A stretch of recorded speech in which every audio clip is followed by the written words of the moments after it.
Hello दोस्तों, आप सभी का मेरे इस चैनल पर बहुत बहुत स्वागत है।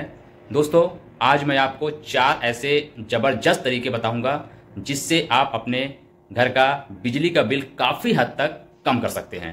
तो वो 4 तरीके क्या हैं? तो चलिए फिर वीडियो को शुरू करते हैं। और वीडियो को शुरू करने से पहले लाइक कर देना। तो चलिए फिर देखते हैं। तो पहला क्या तरीका है दोस्तों? पहला तरीका हमारा है फ्रिज।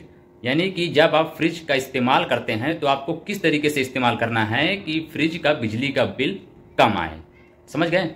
तो देखिए आपको करना क्या है। जैसे ये हमारे घर में ऐसे एक फ्रिज है। अब बहुत लोग क्या करते हैं, फ्रिज का डोर खोल कर और काफ़ी देर तक उसमें सामान निकालते रहेंगे कि क्या सामान कहाँ रखा है, उसको काफ़ी देर तक ढूंढेंगे। तो इससे देखिए करने से क्या होगा, आपका जो अंदर का फ्रिज का जो कूलिंग है वो क्या होगा, अंदर की जो ठंडी हवा है वो बाहर आ जाएगी, बाहर की गर्म हवा अंदर चली जाएगी। इससे क्या होगा, फ्रिज का कंप्रेसर आपका बार बार रन करेगा। यानी कि तो जब बार बार फ्रिज का कंप्रेसर चालू होता है तो वो बिजली की खपत ज़्यादा करेगा, यानी कि ज़्यादा यूनिट लेगा। भाई बार बार चल रहा है, जाहिर सी बात है, जब बार बार कंप्रेसर जब चलेगा तो बिजली का बिल भी वो ज़्यादा ही लेगा। दूसरी बात ये है दोस्तों, जब भी फ्रिज में कोई भी सामान आप रखें तो कुछ सामान ऐसे होते हैं जो परमानेंट लोग फ्रिज में रखते हैं। तो उसको रखते समय आप क्या कीजिए कि एक जगह बना लीजिए कि इसको हमको यहाँ रखना है, इसको यहाँ रखना है, इसको वहाँ रखना है। उसको क्या है कि एक जगह रख दीजिए ताकि आपको ढूंढने में आसानी रहे। क्योंकि लोग करते क्या है ना, फ्रिज में क्या है कि टमाटर कहीं रख दिया, मिर्चा कहीं रख दिया, धनिया कहीं रख दिया, पुदीना कहीं रख दिया। तो आप ऐसा एक फिक्स जगह बना लीजिए कि हाँ हमको धनिया यहाँ पे रखना है, मिर्चा यहाँ पे रखना है, टमाटर यहाँ पे रखना है। तो वो क्या होगा कि आपको भी तुरंत मिल जाएगा और जो और भी आपके घर में जो लोग हैं उनको भी तुरंत मिल जाएगा। तुरंत मिलने से क्या होगा, तुरंत आप निकालेंगे, डोर जैसे ही खोलेंगे, सामान निकालेंगे, तुरंत आप डोर बंद कर देंगे।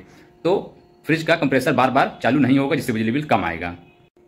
अब मैं आपको दूसरा तरीका बताता हूँ, वो है इंडिकेटर। यानी कि आप जब भी घर की वायरिंग करवाएं तो उसमें इंडिकेटर हो सके तो पूरे घर में केवल एक इंडिकेटर लगवाएं। जैसे मान लीजिए आपके यहाँ, जैसे मान लीजिए 2 कमरे हैं, एक किचन है, लेटरिन है, बाथरूम है, हॉल है। तो मान लीजिए सब मिला के 7-8 बोर्ड मान लीजिए हैं। तो आप क्या करिए कि या तो आप इंडिकेटर मत लगवाइए। जैसे देखिए मैंने अपने घर में इंडिकेटर नहीं लगवाया है, या तो मत लगवाइए। और अगर आपको लगवाना है तो किसी एक बोर्ड में इंडिकेटर लगवा दीजिए, जहाँ ज़्यादा लोग आते जाते हैं, जहाँ ज़्यादा लोग बैठते हैं, तो वहाँ इंडिकेटर लगवा दीजिए। वहाँ से आपको पता चल जाएगा कि हाँ लाइट आ रही है या नहीं आ रही है। क्योंकि जो मेन इंडिकेटर का जो काम होता है वो क्या होता है, ये बताना ना कि लाइट आ रही है या नहीं आ रही है। तो इसीलिए एक बोर्ड में लगा दीजिए, क्योंकि इससे भी आपका बिजली का बिल काफ़ी हद तक कम होगा। अगर भाई 7 बोर्ड हैं और 7 में अगर इंडिकेटर लगा देंगे तो वो जब तक लाइट रहती है तब तक वो जलता रहता है, तो इससे आपका बिजली का खपत ज़्यादा होता है। तो देखिए इसीलिए आप एक लगवा दीजिए, पूरे घर में बहुत है, उससे आपको लाइट का पता चल जाएगा। नहीं भी लगवाएंगे तो भी आप आराम से पता कर सकते हैं। लाइट का कोई बहुत बड़ा वो नहीं है कि नहीं पता चलता है लाइट, ठीक है ना दोस्तों। अब मैं आपको बताऊंगा तीसरा ऐसा तरीका जिससे आप बिजली का बिल काफ़ी हद तक कम कर सकते हैं। तो वो तरीका देखिए क्या है। वो तरीका है लाइट, फैन और टीवी। जैसे बहुत लोग क्या करते हैं, अगर रूम में बैठे हैं तो वो मान लीजिए टीवी चला दिए, देख रहे हैं, फैन चल रहा है और उसके बाद लाइट भी जल रही है, यानी तीनों चल रहा है। और पता चला कुछ काम लगा या मन हुआ कि चलो ठीक है 1 घंटे 2 घंटे बाहर जो है बैठ लेते हैं। तो मान लीजिए वो 2 घंटे चले गए बाहर बैठने। अब उतने में दोस्तों क्या होगा, आपका लाइट तो चल रहा है, टीवी भी चल रहा है, फैन चल रहा है। तो उतने में क्या हुआ कि आपका जो बिजली का जो बिल है वो थोड़ा कुछ बढ़ गया या नहीं बढ़ा। भाई एक प्रकार से वो फालतू चला। आप बैठे नहीं, कमरे में कोई बैठा ही नहीं, वो फालतू टीवी चलता रहा, फालतू फैन चलता रहा, लाइट जलती रही, तो वो बिजली का बिल एक प्रकार से फालतू हो गया। तो इसीलिए कोशिश आप ये कीजिए, आपको करना क्या है कि जब भी आप रूम के बाहर जाएं तो फैन को बंद कर दें, टीवी को भी बंद कर दें और लाइट को भले चाहे जलने दें, क्योंकि लाइट में ज़्यादा दिक्कत नहीं है। क्योंकि लाइट मान लीजिए अगर वही रास्ता आने जाने का है तो आप जलने दें, और अगर आने जाने का वो रास्ता नहीं है तो लाइट भी आप बंद कर सकते हैं। तो ये अगर तीनों अगर आप सोच समझ के अगर चलाएंगे तो इससे भी आप बिजली का बिल काफ़ी हद तक बचा सकते हैं। और अब मैं आपको चौथा तरीका बताऊंगा जिससे आप बिजली का बिल काफ़ी हद तक कम कर सकते हैं। और वो क्या तरीका है, सबमर्सिबल पंप।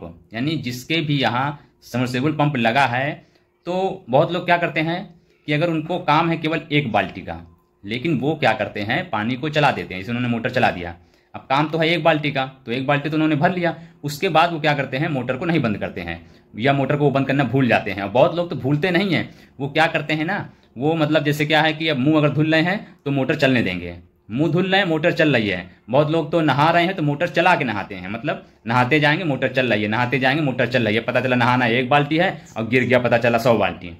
तो ये सब चीज़ें अगर आप ध्यान से समझेंगे तो इससे भी काफ़ी हद तक बिजली का बिल कम हो सकता है दोस्तों। तो ये मैंने आपको 4 ज़बरदस्त तरीके बता दिए हैं। ये सब आप अगर करेंगे तो जहां आपका बिजली का बिल अगर 1000 आता है तो वहां मान के चलिए आपका बिजली का बिल लगभग 600, 700, 800 ऐसे लगभग आएगा, यानी कि कुछ ना कुछ कमी बिजली के बिल में आएगी, ये आप मान के चलिए। तो इसीलिए, और वैसे भी दोस्तों बिजली को बचाना भी बहुत ज़रूरी है, क्योंकि आप समझ सकते हैं ना कितनी महंगी बिजली आती है। तो भाई बिजली का बिल आप लोग बचाइए, आपका भी पैसा बचेगा, सरकार की बिजली भी बचेगी, तो और लोगों तक बिजली पहुंचेगी जब बचेगी तो इसीलिए मैंने 4 तरीके बता दिया है। आराम से, कुछ करना नहीं है, कोई भी मेहनत भी नहीं है इसमें, आराम से बिजली का बिल बचाइए, पैसा बचाइए। तो फिर जानकारी अच्छी लगी है तो फिर लाइक वाइक कर दीजिए। मिलते हैं अगले वीडियो में। Thank you and bye bye.